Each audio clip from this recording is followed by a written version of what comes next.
আসসালামু আলাইকুম everyone, welcome to mission DMC with Sabiha. আজকে আমি তোমাদের সাথে আছি সাবিহা ইসলাম। বর্তমানে অধ্যয়নরত আছি ঢাকা মেডিকেল কলেজে। আমি আমার mission DMC with Sabiha channel থেকে নিয়মিতভাবে মেডিকেল অ্যাসপিরেন্টসদের জন্য বিভিন্ন গাইডলাইন ভিডিও এবং কন্টেন্টগুলোকে শেয়ার করছি। আমার ফেস করা বিভিন্ন প্রবলেমগুলো আমি সলভ করার পাশাপাশি তারা কিভাবে স্বপ্নের আঙিনা ঢাকা মেডিকেল কলেজে পৌঁছাতে পারবে তার স্টেপ বাই স্টেপ গাইডলাইন আমি প্রদান করে যাচ্ছি। এবং আমি আমার mission DMC with Sabiha Facebook page থেকে যে ধরনের রিকোয়েস্টগুলো পাচ্ছি আমার জুনিয়রদের থেকে, সেই রিকোয়েস্টগুলোর প্রপার গাইডলাইন দিয়েই মূলত আমি ভিডিওগুলো আপলোড করছি। এখন আমি রিসেন্টলি আজকেও আমি অনেকগুলো মেসেজ, আমার ফেসবুক পেজে আসা অনেকগুলো মেসেজের আমি রিপ্লাই দিয়েছি। আমার জুনিয়ররা আমার কাছে অনেক কিছু জানতে চেয়েছে, আমি যতদূর পেরেছি তাদেরকে গাইডলাইন প্রদান করার চেষ্টা করেছি মেসেজের মাধ্যমে। আর সময় স্বল্পতার জন্য আমি যেহেতু অনেক মেসেজ আসছে, আমি কিছু হয়তো বা রিপ্লাই করতে পারছি না। দ্রুত আমি যতটুকু পারবো তোমাদের ইনশাআল্লাহ হেল্প করব।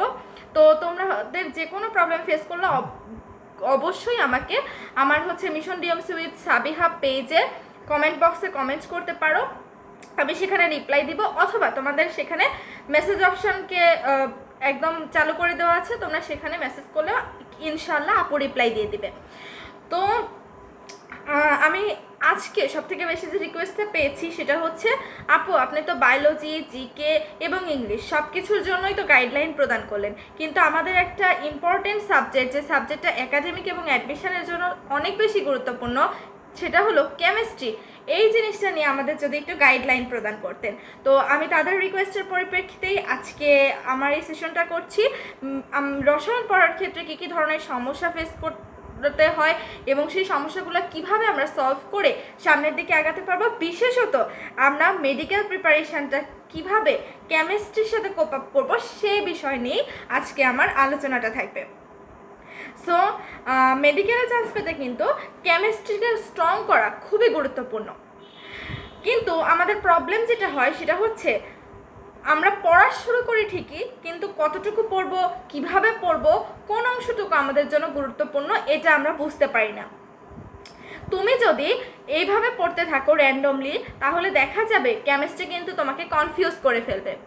কিন্তু তুমি যদি একটা রাইট স্ট্র্যাটেজি ফলো করে এই কেমিস্ট্রিটাকে পড়ো, ইনশাল্লাহ এই কেমিস্ট্রি হবে তোমার most important and highest scoring weapon. তো চলো শুরু করা যাক। কেমিস্ট্রিকে কিভাবে আমরা আমাদের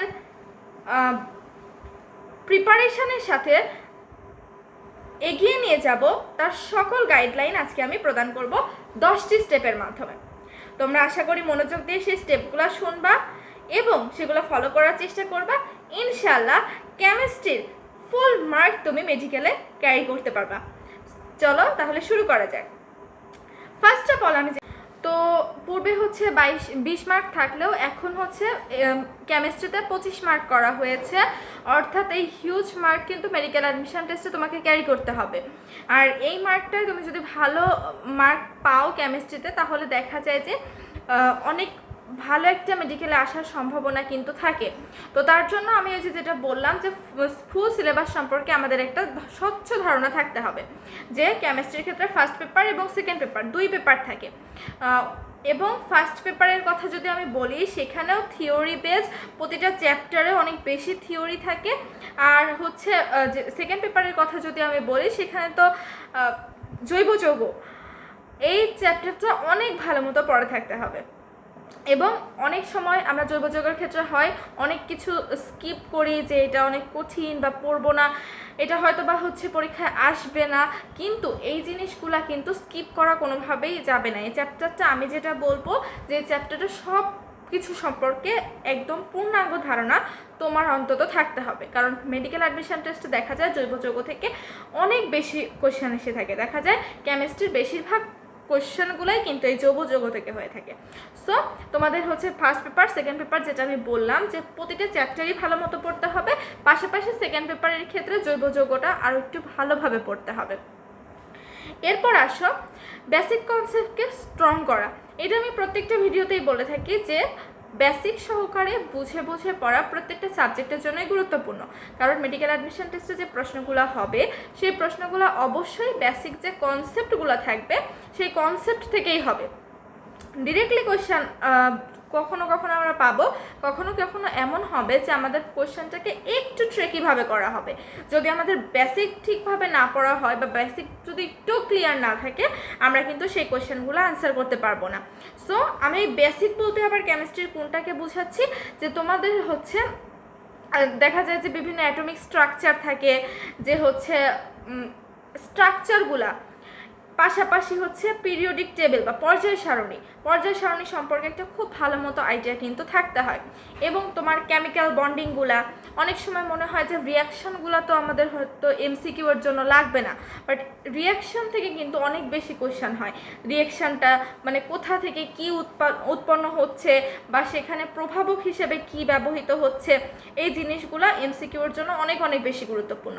তো আমাদের হচ্ছে এগুলাকেই আমরা বেসিক বুঝাই, যে তোমাদের কেমিস্ট্রির ক্ষেত্রে মূলত পর্যায় সারণীটা অনেক ভালোভাবে আয়ত্তে থাকতে হবে, পাশাপাশি তোমার বিভিন্ন রিয়াকশান যেগুলো অত্যন্ত গুরুত্বপূর্ণ, সেই রিয়াকশানগুলো অন্তত কোথা থেকে কি উৎপন্ন হচ্ছে, প্রভাবক কোনটা, একদম বুঝে বুঝে মনে রাখার চেষ্টা করতে হবে। এরপর আমি যেটা বলবো সেটা হচ্ছে তোমাদের মেইন বুকটা ফলো করা।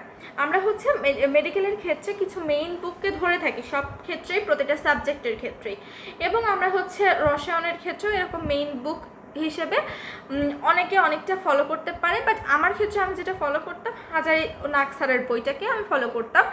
এবং আমাদের হচ্ছে শুধু একটা বই পড়লে আসলে কভার হয়, কিন্তু একটু ডিপ লেভেল বা এক্সট্রা ইনফোর জন্য আমাদের অন্যান্য রাইটার মিনিমাম 2টা থেকে 3টা রাইটার আরও এক্সট্রাভাবে পড়তে হয়। তো আমি যেটা বলবো যে যেটা মেইন রাইটার, সেই রাইটারটা সম্পর্কে খুব ভালো মতো একটা আইডিয়া থাকলে অন্য যে রাইটারগুলোর এক্সট্রা ইনফোগুলো পড়া যাবে সেগুলো অত্যন্ত সহজ হয়ে যাবে। তো আমাদের হচ্ছে যে বইটাই আমরা পড়ি না কেন মেইন বই হিসেবে, সেই বইটাই একটু ভালো মতো বেসিক সহ ওই যে লাইন বা লাইন ইম্পর্টেন্ট লাইনগুলো পড়ার সময় একটু মার্কিং করে রাখতে হবে, যাতে ওটা আমরা হচ্ছে এক্সামের আগে একটু ভালো মতো দেখে যেতে পারি। আর রিয়াকশান ফর্মুলা এগুলো হচ্ছে আলাদা করে আমরা নোট করে রাখতে পারি। আমার ক্ষেত্রে যেটা হতো হচ্ছে আমি mind map of organic chemistry ওটা ইউজ করতাম। আমি নিজস্বভাবে আমার হচ্ছে একটা ছক করতাম, যে এই জিনিসটা থেকে এটা উৎপন্ন হচ্ছে, এইভাবে লিখে একটা ছক তৈরি করতাম। সেই ছকটা আমি হচ্ছে দেয়ালের সামনে বা আমি যেখানে পড়তাম টেবিলের সামনে লাগিয়ে রাখতাম। সো বলা যায় যে নিজস্বভাবে একটা পার্সোনাল নোট তৈরি করে একটু গুছানো ওয়েতে কেমিস্ট্রিটা পড়তে হয়। এরপর আসো শর্ট নোট, আমি এতক্ষণ যেটা বলছিলাম, এবং ফর্মুলা শিট বানানো। এইটা হচ্ছে আমার ক্ষেত্রে সব থেকে বেশি ইফেক্টিভ ছিল। যে মেডিকেলের ক্ষেত্রে দেখা যায় যে অনেক ইনফরমেশন কিন্তু পড়তে হয়, আর কেমিস্ট্রির এই ইনফরমেশনগুলো আমাদের আয়ত্ত রাখার জন্য আমাদের রেগুলার রিভাইজের প্রয়োজন। আর সেই রিভাইজটাই আমরা খুব কম সময়ে দিতে পারি আমাদের নিজস্ব পার্সোনাল নোট যদি তৈরি করা থাকে।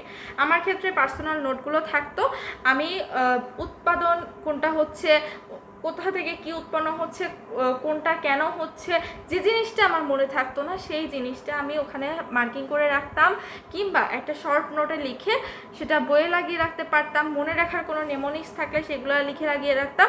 এবং এই হচ্ছে ক্যালকুলেশনটা বলো, সেগুলো হচ্ছে আমি আমার দেয়ালে লাগিয়ে রাখতাম পড়ার টেবিলের সামনে।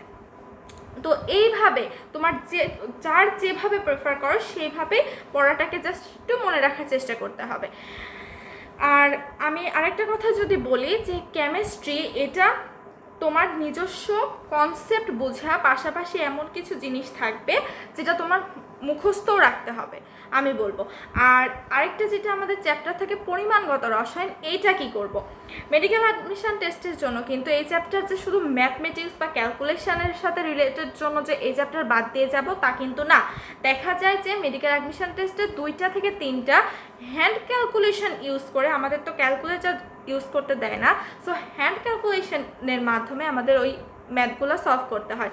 আমার সময় 2টা এমসিকিউ আমি পরিমাণগত রসায়ন থেকে ফেস করেছি, এবং খুব কম সময়ের মধ্যেই এমসিকিউগুলো হ্যান্ড ক্যালকুলেশন করে খুব সংক্ষিপ্ত জায়গার মধ্যে হ্যান্ড ক্যালকুলেশন করে আমাদের বের করতে হয় সলভগুলা। কাজেই অবশ্যই এই সলভগুলা বের করে রাখার জন্য বা হচ্ছে আমাদের প্র্যাকটিসটা অনেক বেশি জরুরি, যেন আমরা ওই খুব কম সময়ের মধ্যে ওই ছোটো ছোটো ম্যাথগুলো খুব সহজে সলভ করে ফেলতে পারি। এরপর আসো আমি প্রত্যেকটা গাইডলাইনেই যেটা বলি সেটা হচ্ছে এমসিকিউ প্র্যাকটিস। কেমিস্ট্রির ক্ষেত্রে এমসিকিউ প্র্যাকটিসের কোনো বিকল্প নাই, এমসিকিউ প্র্যাকটিস করতে হবে, কিন্তু ওই যে একটু স্মার্ট ওয়েতে আমাদের এমসিকিউটা প্র্যাকটিস করতে হবে। কিভাবে? যে আমি একটা কোয়েশ্চেন পড়লাম, তার নিচে 4টা করে আমাদের অপশান দেওয়া থাকবে, তো অপশানটা দেখে কোনটা উত্তর হবে সেটা দেখে জাস্ট চলে গেলে হবে না, বাকি 3টে অপশান কেন হলো না এবং এই 3টে অপশান কেন এখানে দেওয়া হলো, এই 3টে অপশান থেকে আর কী ধরনের প্রশ্ন হতে পারে, এই সব কিছু আমাদের মাথায় রেখে একটা করে কোয়েশ্চেন সলভ করতে হবে। কোয়েশ্চেন সলভ করার মানে এই না যে আমি জাস্ট প্রশ্ন পড়লাম এবং উত্তর পড়লাম, শেষ। তাহলে তুমি জাস্ট ওই প্রশ্নটাই আসলে পারবা, কিন্তু বাকি প্রশ্নগুলো পারার জন্য আমাদের কি করতে হবে, একটু স্মার্ট ওয়েতে এই এমসিকিউগুলোকে সলভ করতে হবে। এরপর আসো হচ্ছে উইক টপিকগুলোকে আইডেন্টিফাই করা সবথেকে গুরুত্বপূর্ণ। এতগুলো পড়ার মাঝে আমাদের কেমিস্ট্রির ক্ষেত্রে কোন জিনিসটা আমি ভালো বুঝতে পারছি না, কোন জিনিসটা আমাদের জন্য বারবার প্রবলেম হচ্ছে, সেই জিনিসটাকে আইডেন্টিফাই করে সেটা কেন মনে থাকছে না বা কেন পারছি না, বা এটার জন্য আমি কোনো কন্টেন্ট পাচ্ছি কিনা, সেই কন্টেন্টগুলো পেলে সেই এক্সট্রা ইনফো বা কোনো যদি আমাদের শর্টকাট সেক্ষেত্রে থাকে সেগুলো বের করে নিয়ে আমাদের নিজস্ব নোটে লিখে রাখতে হবে, বা উইক পয়েন্ট আমার কোনটা সেটাও দরকার হয় লিখে রাখতে হবে, যেন আমরা পরীক্ষার আগ দিয়ে জাস্ট ওই উইক পয়েন্টগুলো আরেকবার করে দেখে যাওয়ার সুযোগ পাই। এরপর আমি যেটা রিভিশন স্ট্র্যাটেজি, আমার আরেকটা ভিডিও অলরেডি আপলোড করা আছে, সেটা হচ্ছে মেডিকেল অ্যাসপিরেন্টরা কীভাবে তাদের রিভিশন স্ট্র্যাটেজিটা মেনটেন করবে। তো আজকে আমি কেমিস্ট্রির ক্ষেত্রে বলবো যে আমি প্রথমেই যে কথাটা বললাম যে আমার নিজস্ব পার্সোনাল নোট বা মাইন্ড ম্যাপ থাকবে, সেই ম্যাপগুলো আমরা রেগুলার রিভাইজ করতে পারি, একবার চোখের সামনে দেখতে পারি। পাশাপাশি আমি ওই যে বললাম পড়ার সময় যে লাইনগুলো আমরা একটু মার্কিং করে রাখবো, সেই লাইনগুলো 7 দিন হোক, 15 দিন হোক, 1 মাস হোক, আমাদের ওই লাইনগুলো আরেকবার করে দেখতে হবে, এবং কোনো ছক থাকলে সেই ছকগুলো খুব ভালো মতোভাবে পড়তে হবে। তো আমি যেটা বললাম যে রিভিশন স্ট্র্যাটেজি, এটার একটা আলাদা গাইডলাইন, আলাদা ভিডিও আমার চ্যানেলে আপলোড করা আছে, তোমরা সেখান থেকে অবশ্যই সেই ভিডিওটা দেখে আসবা। প্রত্যেকটা সাবজেক্টের জন্য রিভিশন অনেক অনেক বেশি গুরুত্বপূর্ণ। এরপর আসো পয়েন্ট 8, যে ফুল মক টেস্ট। মক টেস্টটা কেন প্রয়োজন? কারণ কেমিস্ট্রির ক্ষেত্রে দেখা যায় আমাদের মিক্সড কোয়েশ্চেন আছে, কিছু কোয়েশ্চেন আসে থিওরি থেকে যেগুলো আমরা সরাসরি অ্যান্সার করতে পারি, কিছু কোয়েশ্চেন আমাদের আসে যেগুলো অ্যান্সার করতে একটু টাইম লাগে, আমাদের অনেক দূর থেকে হিসাব করে দেন আমাদের অ্যান্সার পেতে হয়। তো কিছু ম্যাথ এরকম ডিরেক্ট আসে, বা কিছু জিনিস আছে যেগুলো আমাদের ঘুরিয়ে পেঁচিয়ে ট্রিকিভাবে আনতে হয়। সো এই সকল কিছুর পরিপ্রেক্ষিতে কিন্তু আমাদের বলা যায় যে একটা খুবই এলোমেলো অবস্থা তৈরি হয়, যে একই সাথে থিওরি, একই সাথে ম্যাথ, এভাবে মিক্স আপ কোয়েশ্চেন আসতে পারে। তো আমাদের কি করতে হবে, একটা মক টেস্ট যদি আমরা দেই তাহলে একটা ফুল টাইমের মধ্যে প্রিপারেশানগুলোকে গুছিয়ে নেওয়া সহজ হবে। এরপর আসো স্টেপ 9, সেটা হচ্ছে স্মার্ট ট্রিক ইউজ করা। আমি যেটা বললাম যে সকল ইনফরমেশনকেই মনে রাখার জন্য মেডিকেল অ্যাডমিশন টেস্টের মনে রাখার ট্রিক্স ফলো করা অনেক বেশি গুরুত্বপূর্ণ। কারণ পরীক্ষার হলে গিয়ে আমরা হয়তো পড়ে যাব, বাট দেখা যাবে যে হয়তো কোনো কারণে এতগুলো ইনফরমেশনের মধ্যে আমাদের সেই ইনফরমেশনটা মেমোরি থেকে কোনো কারণে ছুটে গিয়েছে, তখন কিন্তু আমরা সেই এমসিকিউটার অ্যান্সার করে আসতে পারবো না। তাই আমাদের করণীয় কি? আমাদের করণীয় হচ্ছে আমরা উইক পয়েন্টটা যখন বাছাই করব, বাছাই করার পরপরই আমাদের সেটা উইক পয়েন্ট কেন হলো, আমি কেন এটা বুঝতে পারলাম না, এবং কোথায় আমার সমস্যাটা হচ্ছে সেটা আমাকে নিজে থেকেই আইডেন্টিফাই করতে হবে। আইডেন্টিফাই করে সেটা মনে রাখার টিপস অ্যান্ড ট্রিক্স আমাকেই বের করতে হবে। নিজস্বভাবে বের করলে তুমি দেখবা পরীক্ষার হলে গিয়ে সেটা তোমার ঠিকই মনে পড়বে। তো এভাবে একটা টিপস অ্যান্ড ট্রিক্স যার যেভাবে মনে থাকে, মনে রাখার জন্য অবশ্যই কোনো না কোনো পদ্ধতিকে ফলো করতে হবে। আমার ক্ষেত্রে আমি করতাম, জৈব যৌগের অনেক ছক থাকতো যেগুলো মনে থাকতো না, আমার সেই টিপস অ্যান্ড ট্রিক্সগুলো আমি সেখানে লিখে লাগিয়ে রাখতাম, এবং আমার জুনিয়র্সদের জন্য আমি তাই করছি। আমি আমার চ্যানেল থেকে নিয়মিতভাবে সকল সাবজেক্টের ক্লাসগুলো আমি কোন ধরনের রিভিশন স্ট্র্যাটেজি ফলো করতাম এবং কি ধরনের মনে রাখার কৌশলগুলো অবলম্বন করতাম। আমি অলরেডি 3টা চ্যাপ্টার আপলোড করে দিয়েছি এবং সেখানে আমার স্মার্ট ট্রিক্সগুলো উল্লেখ করা আছে। তোমরা অবশ্যই সেই ভিডিওগুলো দেখে আসবা এবং সেই ট্রিক্সগুলো বইয়ে লিখে রাখবা। ইনশাল্লাহ তোমরাও এগুলা খুব সহজেই মনে রাখতে পারবা। এবার একদম লাস্ট যে টপিকটা আমি বলবো সেটা হচ্ছে 1 মান্থ স্ট্র্যাটেজি। মানে এখন এইচএসসি পরীক্ষা সামনে, পাশাপাশি এরপরই দেখা যাবে যে আমাদের অ্যাডমিশন টেস্টের জন্য বসতে হবে।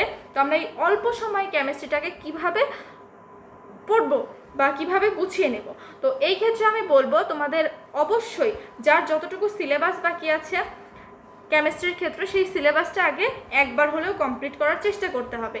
এরপর আমাদের যে ইম্পর্টেন্ট চ্যাপ্টারগুলো থাকে অর্গানিকের ক্ষেত্রে অর্গানিক কেমিস্ট্রি অ্যান্ড ইনঅর্গানিকের ক্ষেত্রে পরিমাণগত রসায়ন বা আমাদের থাকে যে গুণগত রসায়ন, সেই চ্যাপ্টারগুলো একটু ভালো মতো আরেকবার করে পড়ে ফেলতে হবে যেন এইচএসসিতে আমরা খুব ভালো একটা মার্ক ক্যারি করতে পারি কেমিস্ট্রির ক্ষেত্রে।